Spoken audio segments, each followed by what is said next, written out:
7 and 4 are 146 pounds. Okay, let's think about this. Now, he did not ask us to answer this question. We volunteered this as an answer. We have to recognize that, number one, no matter what happens here, this is satisfied continuity. What happens? Momentum is satisfied. The only discrepancy that can occur in the momentum is I forget a force. And in this case, I don't think I forgot a force. There's no other x component. There is a y component. Look at the centroid that's going. And then you've got the ground pushing back up. So what this is telling us, and this is the problem that happens a lot with fluid mechanics, I can have all sorts of values for things of this nature.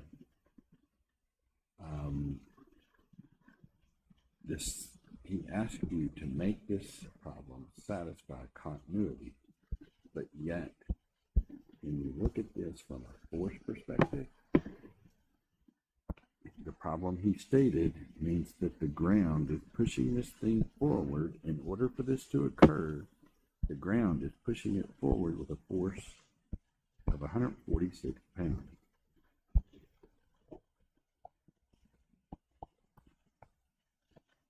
So does that make sense? I don't think so, but it's possible that it could be. I'm not sure exactly how.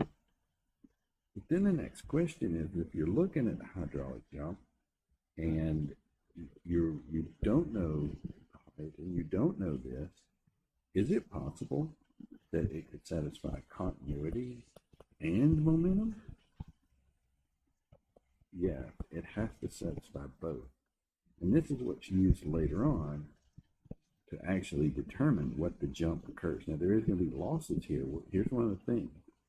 Bernoulli's equation, if you wrote between this point and this point, you can write there all you want, but you have to include the losses that occurred between this 1 and this 2. You have no way of determining this, but you do have the fact that the momentum and the continuity both have to be satisfied across here. So you actually could use this, like we did a few seconds ago, a minute ago or whatever, to move across this. You could make the assumption, and you would have to make the assumption of the losses on the bottom of it. So that seems like an easy problem, when it was easy to get the answer that appeared in the back of the book. But the next part of the problem is, what do the forces look like? This can be quite distracting in a way, and a little disorienting.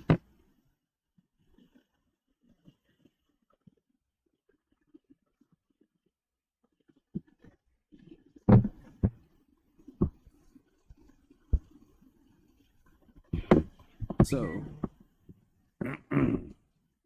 let's see, let's go ahead to the other problem. Did I copy it and put it in there? Yes, I think I did. Okay, in this one, I'm going to go back and I'm going to copy it. Well, I can just do it right here before I start working on it. What I'm going to do, I'm going to grab this. I'll put it here. And I'm going to put another copy right here. And he says, determine the magnitude of the horizontal component of the force to hold the gate in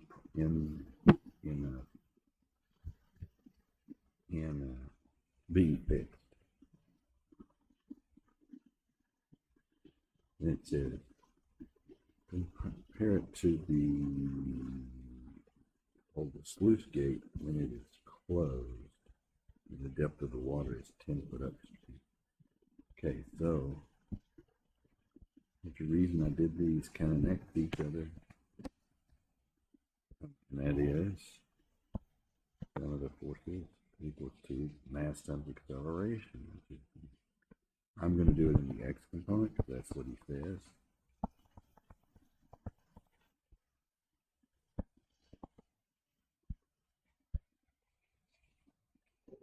So here's the deal. He's kind of already given us what the control plane looks like, which I'm just going to tape this. So there's no reason for me to put a box around it. Now, here's what I see. Okay, again, there's only surface forces and body forces. Body forces is the volume times the gamma. That has no x component. I can have a force at the bottom, but here's what happens is the profile looks kind of like this. Starts out linear. There's not much water movement here, but down here the velocity picks up fairly rapidly. The velocity at this point is so fast that it offsets this, and I'll show you that in a second. So the pressure profile kind of looks like this. Now what I'm going to do is I'm going to do something interesting. I'll take that to the side, and I'll say this force is equivalent to this force. So this force equals to equals to that. Now I do have this little S, I'll call it a shear. In here, that's the surface force, slowing down the particles that come through. If I look at the force back here, it's pretty much hydrostatic. The force out here, pretty much hydrostatic.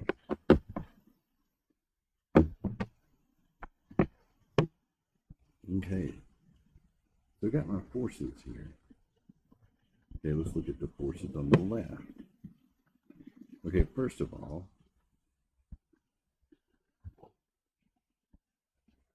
I got to do continuity. 0 is equal to the sum across the controlled surfaces of rho v dot a v dot n a. Now, I just realized that I made a mistake on this other one.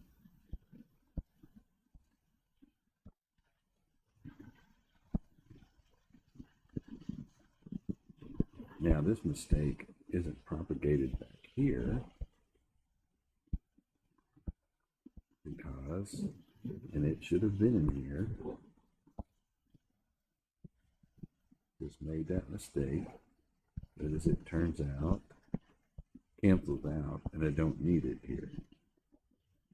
So, in essence, I'm going to go back and fix my mistake here. And I think what we're going to find is it's going to get worse.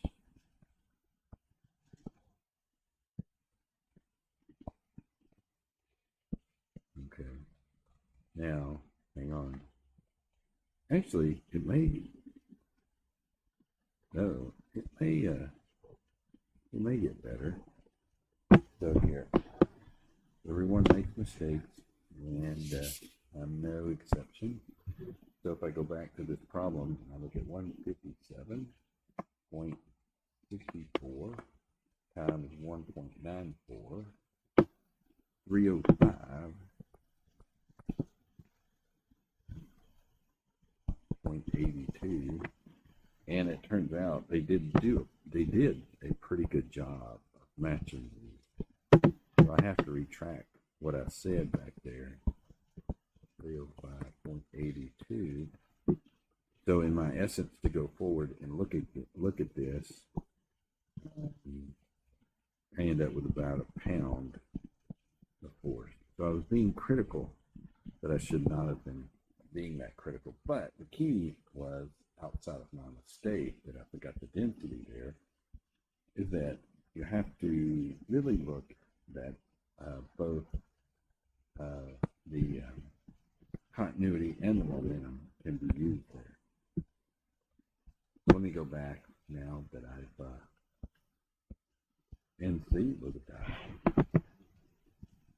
I forgot my density back here. So there you go. But I just came from here, so that I expected that to be the case. So over here on this right end, on the left end, see at this particular point, since it's constant density, it really doesn't come into play here. So what I get is rows V1, and I'm going to designate this is 1, this is 2. Now here's my N1, here's my N2, here's my V2. So what you have is V1 dot N1 here, the negative, and then I have an A1 plus row V2 dot N2 A2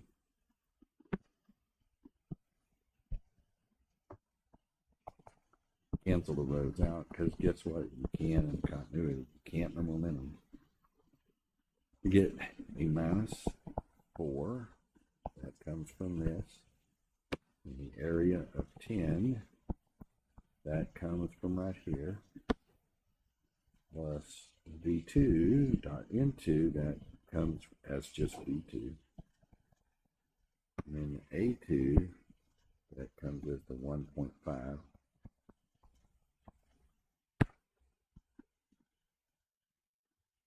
and V2 would equal to just 41.5, and just in the essence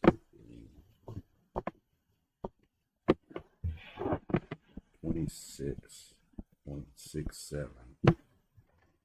That's the velocity flying out the back end of this thing. Now I'm going to do another analysis on this previous problem and this one. I'll probably wait until next time to complete the analysis on all of it. And as a matter of fact, I might just draw it to a close right now and continue this problem next time.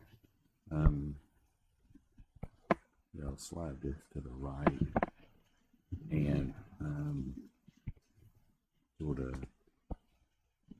split these down here. Because I just thought about something with the last problem that can be done as well, and we're going to overanalyze these two problems. But I think for right now I'm going to call it good, and I will come back and pick up here and work on both of these problems.